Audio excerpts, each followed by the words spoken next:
Hey everyone, and welcome back. And to none other than the episode that we have all been waiting for, my review on Indiana Jones and the Dial of Destiny. I have been waiting ever since I walked out of the theater in 2008 after Kingdom of the Crystal Skull for this film. And if you guys remember my last video, I talked about potential leaks that weren't really my favorite and kind of made me worry for the future of Indiana Jones 5. But I decided to give it a fair shot. I saw it yesterday on the 29th, and well, let's get into the review. Also, obvious warning, there will be mega spoilers, but let's press on. The film starts in a 20-minute 1944 flashback.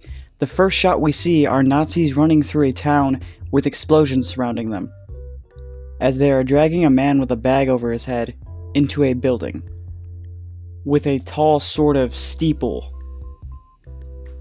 They take the bag off of the man's head, and here we get our first look at Indiana Jones in 15 years. It's a de-aged, deep-faked version of Harrison Ford, and to my knowledge is played by Harrison Ford and voiced by Harrison Ford as he quickly gears up to take on some Nazis. The Nazis actually start to succeed in the first 5 minutes, as Indiana Jones is in a tight spot about to be hung. And they drop the rope and he's dangling there for like about a minute straight, but a nuke falls into the building, causing the building to explode, sending all the Nazis to their doom, and Indiana Jones just dangling in peril. The destruction causes the rope to snap from where he was hanging, but it still leaves the rope around his neck. And the piece that is also attached to the other end of the rope begins to fall down at super speed way down below him, so if he doesn't get it off, he will most likely die. He removes the rope at the last possible second and proceeds to get back to his adventure. Now, something that I thought was really cool is the artifact that they're after in this opening scene is the dagger that pierced Jesus' side. What follows is a high-stakes train fight as Indiana Jones navigates his way through a train full of Nazis before being discovered that he is in hiding. The Nazis all gang up on him, but they aren't his only problem. He also has to rescue his friend Basil Shaw, who is being held by Voller, played by Mads Mikkelsen. As a lot of action goes down, Indy and Basil get away. The dagger is revealed to be a replica, but Voller brings out the Dial of Destiny, or at least a piece of it, and explains what it does in a vague sense, I guess, but we have pretty much the idea that it's a time travel object, as all the trailers have made it look.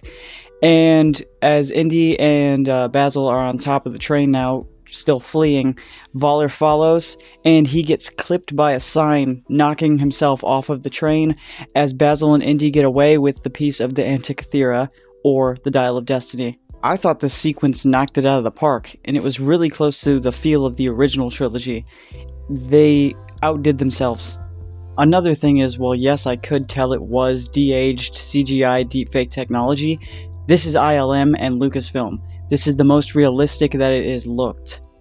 After the big rush that this movie begins with, we're jolted into 1969 through a panning shot throughout Indiana Jones' apartment. Here we see things like a painting of Jesus, a picture of his son Mutt Williams in a war uniform, a picture of his dad, and then we eventually see Indiana Jones asleep in a chair. He's woken up by loud rock music, which irritates him, as he grabs a bat and runs out into the hallway to tell his neighbor to turn it off. But the neighbor reveals that it's the day of the moon landing, as we hear a parade going on outside, and get a quick scene of Indy going back to his apartment and reading his mail. And he's served divorce papers from Marion, as he looks at a picture of her on his fridge and covers it with a magnet as he heads to his job to give a lecture on Archimedes. So a lot happens as soon as we're in 1969. During the lecture, the students have glazed eyes and are barely paying attention and are more focused on the moon landing parade that's outside the windows, except for one student, Helena Shaw. She's hanging on every word and makes an impression on Indy, or at least she thought. She meets him at the bar later on after he's fired, and asks if he remembers her, which he doesn't, and she explains that they haven't seen each other for 12 years, and that it's actually his goddaughter, the daughter of the friend he was rescuing in the opening sequence. He keeps asking her if he remembers the last time they saw each other. She keeps saying no, but she quickly prompts him about the Dial of Destiny and shows him a map that she's narrowed down to spots that the three pieces that it's been broke apart into should be located at. He reluctantly gets involved with the adventure as FBI agents start chasing her, and it reveals her true intentions, that she's just after the dial for money and doesn't really care about the history of it. And Indiana Jones is irritated by this fact, but since it's his goddaughter, he still has to go along and try to keep her safe. We also see that Voller survived the train incident in the beginning, and he's now amassed a small group of Nazis to fight with him. Before Indy finds Helena, he runs into Sala, who now drives a taxi. It's kind of an interesting choice. And basically we see that Sala now takes care of his grandchildren and lives in America, so that was pretty cool to see. And Sala basically says that if Indy needs his help, he'd be happy to join him on the adventure anytime. Indy flies out to Tangier, meets up with Helena, who's in a bad situation with like the mob who are after her, and she's just trying to get money any way possible by selling the piece of the Antikythera that she stole from Indy at an auction, but Voller shows up. Indy and Helena get away along with Helena's sidekick, Teddy, who is a young man who has actual knowledge about history and seems to actually care about the history, and they end up being led by Indy to one of his old friends played by Antonio Banderas, who knows how to scuba dive. Thanks to Helena narrowing down the pieces, they dive down to an old Roman shipwreck and retrieve one of the pieces while they're being attacked by many eels. Voller and his gang quickly find their location, try to steal the piece, but Helena throws a piece of dynamite, exploding half of the ship, and the three get away. Later on, Teddy gets kidnapped by the Nazis when they finally get back on land. Helena and Indy try to get him back, but it ends up leading them to a cave, which is the home of the tomb of Archimedes. And when they get inside the tomb, they notice something really strange. On his skeleton are modern-day objects, like a watch and carvings of planes. They also find the final piece of the Antikythera that they need. But these findings mean that Archimedes has used it before and that it works. The Nazis are quickly on their trail. Indy gets shot, but Helena and Teddy get away. This leads into the film's climax. Indy is taken hostage on a plane that's like a cargo sort of plane that Helena sneaks onto, and Teddy hijacks another smaller plane as they both fly towards a specific location that Voller thinks, if he uses the Antikythera, will lead him back to 1939 Germany. The dial turns, the plane starts to shake, and Dr. Jones starts to laugh. Voller miscalculated because his plan did not take into effect rotation of the Earth that wasn't documented in the time Archimedes made the device. But a portal still opens, and they're sucked through. Voller initially believes that he actually made it to 1939 Germany, but below them is a siege of Roman warships throwing spears and various burning objects. Many of them hit the plane that they're in, and Helena and Indy end up taking a parachute down and are rescued by a Roman warrior as Voller and his gang crash into a fiery explosion.